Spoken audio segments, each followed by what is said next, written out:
Hello, masayang araw sa inyong lahat. Ito nga pala yung mga dapat na gawin nyo pag kayo magpapamedical at dapat yung ihanda. Unang-una, ihanda nyo yung inyong pangangatawan o sarili. Gawin yung malakas at para wala kayong maging problema sa pagpapamedical nyo. Ito yung mga dapat yung dalhin pagka kayo magpapamedical. Una, ball pen, face mask, 2x2 na picture, Xerox ng passport, tapos magdala na rin kayo ng poop na kahit konti lang para hindi na kayo dun mag-poop sa mismong physician medical. So kung kayo man ay 40 years old pataas, meron kayong dagdag na bayad, siguro 250 pesos kagaya ng binayaran ng aking kasama. At pagpasok nyo sa physician, ipakita nyo dun sa guard yung inyong appointment na nanggaling sa inyong agency na nakalagay doon yung email. At kapag naibigay nyo na yung naipakita nyo na yung email nyo dun sa guard, ay sasabihin na ng guard kung saan kayong floor pupunta. Doon nyo na kailangan yung inyong mga papel na Xerox copy ng inyong passport. Yun ang ipapasa nyo doon.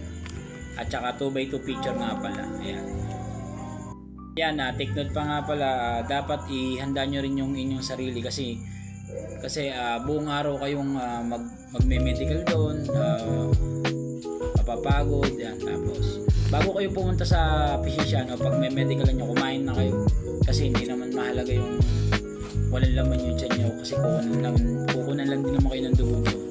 Ayun, kaya kumain na agad kayo.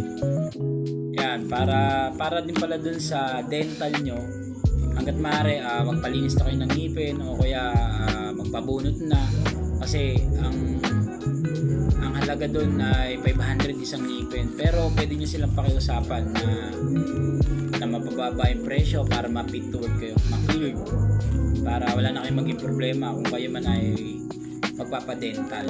Paayos nyo na hanggat maaari kasi kahit konting guhit lamang sa ngipin nyo, magiging sasabihin sa inyo ng doktor na ipapastahan na ganun.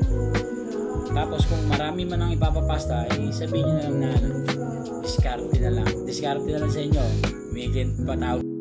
Take note nga pala para dun sa Ishihara test. Yung Ishihara test, yun yung kung kayo colorblind ba o hindi. Ngayon kung kayo colorblind, payo ko sa inyo,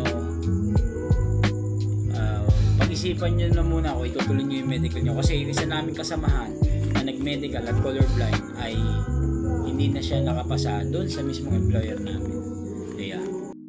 At banda doon sa may pinakahuli nyo gagawin, ihuli nyo na yung psychological test at mag-review kayo ng pagdodrawing ng isang babae at isang lalaki na makikita nyo. Mag-search na lang kayo sa YouTube kung paano yung exam ng psychological test para hindi kayo bumagsak at hindi rin kayo bumalik doon sa physician.